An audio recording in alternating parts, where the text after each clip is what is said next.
I'm going to be sharing with you some top tips on how to maximize the efficiencies on your viewings and some things that you want to be looking out for when you're on them so you don't end up buying a property that's going to screw you over later on.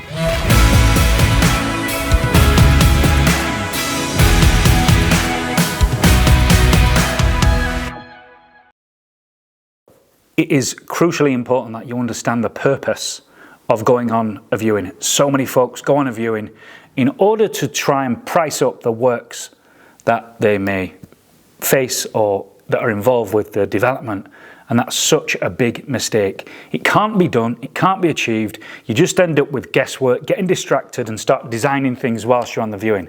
I'd encourage you to treat that viewing as a data capture or information gathering exercise only. So we are just recording data, we're recording information, the locations of things, the condition of things. We're not designing anything, we're not fitting bifold staircases or turning baths. We're quite simply writing down what we see, what we find, what we come across, photographing that, and then recording it in our survey book. Before we get into how you should do a viewing to make it more efficient, let's look at what we should stop doing. I see lots and lots of folks go on hundreds, if not thousands of viewings, viewing property that they've just come across, seen on YouTube, seen on Rightmove, or seen out there in the digital world, and then they immediately pick up the phone and try and arrange a viewing. Now that in itself is massively inefficient. So here's what we can do.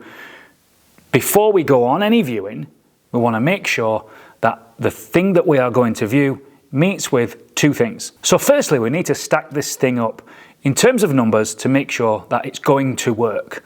And what I mean by that is we need to establish, looking at the purchase price, what it's on the market for, and what it could possibly be worth moving forwards after a development, a refurbishment, a conversion, or whatever that might be. This figure that we're looking for is known as gross development value, or GDV for short. But before we arrive at what that GDV might be, we must establish what our exit strategy will be.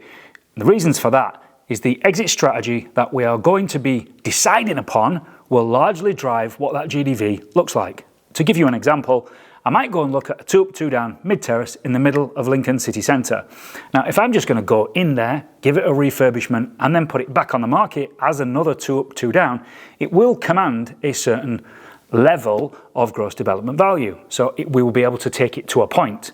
Now, in an alternate exit strategy, let's say a HMO, for example, HMO being short for house in multiple occupation, meaning that it's a multi-let.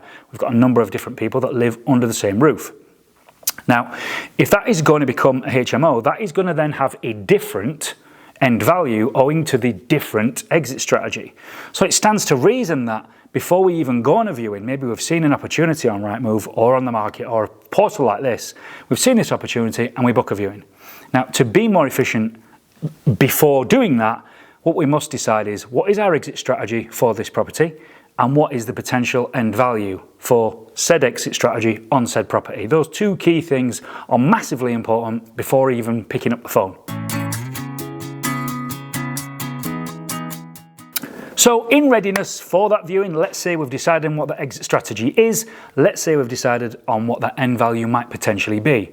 We now need to pull our kit together in order to go on that viewing, to make it more efficient and for it to be systematic. So first and foremost, if available and if possible, we want to be taking with us a pre-drawn floor plan. So this floor plan is direct off the estate agent for a barn conversion that when you attend one of our trainings, we go along and view this very barn or one just like it. And I'll show you exactly what it is that we're looking for whilst we're there.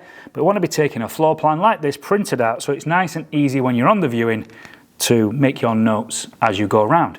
If you are direct to vendor, then I would recommend taking a blank piece of paper, A3, and the first task you've got is to quickly sketch out and map out that floor plan, that footprint of that building. It's going to make things much easier when we're moving to the further tools that you want to take with you. And next up is the two key pieces of measuring equipment which I take on every viewing with me. First up, quick plug for DeWalt, best tools on the market, 8-meter tape. You want to take that with you. That's going to allow you to measure things like window reveals, chimney breasts, little small tiny details.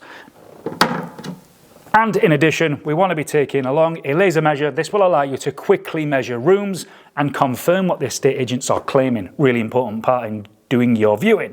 This particular model is the Leica Disto D2, great bit of kit, they're about 150 quid from Screwfix, and this will quickly allow you to confirm and check measurements of the room so you can work out the square foot or square metre area of each property.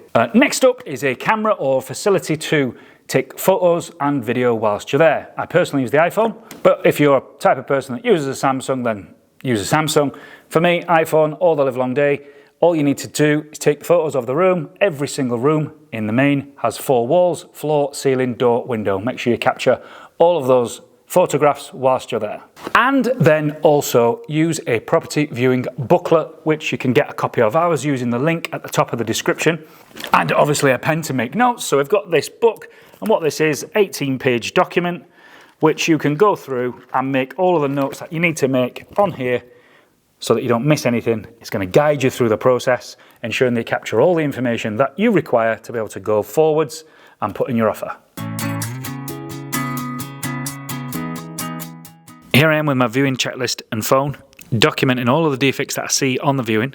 So let's just dig into some of them now. So what you see me doing here is I'm checking the condition of the pointing. And the pointing is the joints between the bricks, the horizontals and the verticals. I'm using the end of the tape measure, as you can see here. I'll generally use a screwdriver to do this task. Didn't have one with me, so I just used what I had to hand. And as you can see, it needs repairing in places, but generally and overall, it's in really, really good condition for the age of the building. What I'm doing here, and you're going to find this particularly with barn conversions when the floorings are covered. Now you've got to try to, where possible, see the condition of the floor. So if you're in a normal house, you want to be, where possible, lifting carpets in the corners maybe, or get into the substrate and seeing what you could potentially be up against.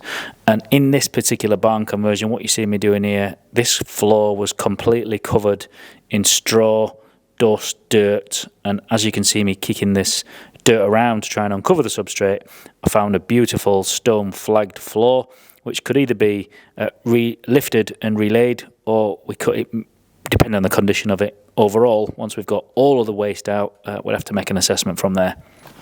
On a viewing, generally speaking, you're not going to have the luxury of being able to see what we can see in this clip, but this is a really open barn, no floors, no walls on, so we can see that the end of this truss where it pockets into the wall has been suffering with some rot, so that may need repairing or even replacing once we acquire and start the works. Now, we don't need to be an electrician to see that this is going to need a rewire, but what's really important is finding out that we've actually got a supply. So particularly with a barn conversion, again, they're not often on grid like this. So this has had power supply to it, which we confirmed with the incoming main thereafter.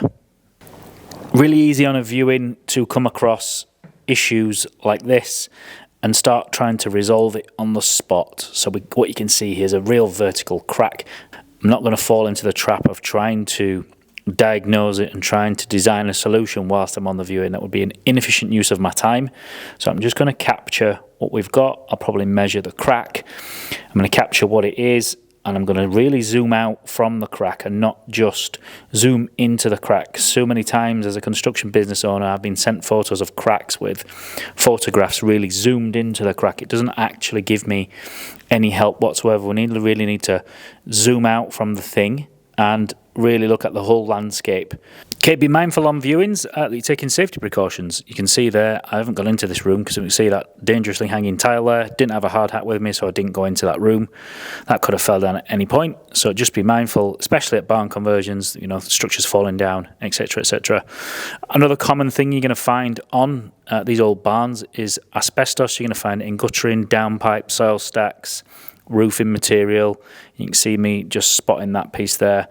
And if you like what you see and hear in this video, give me a little subscribe.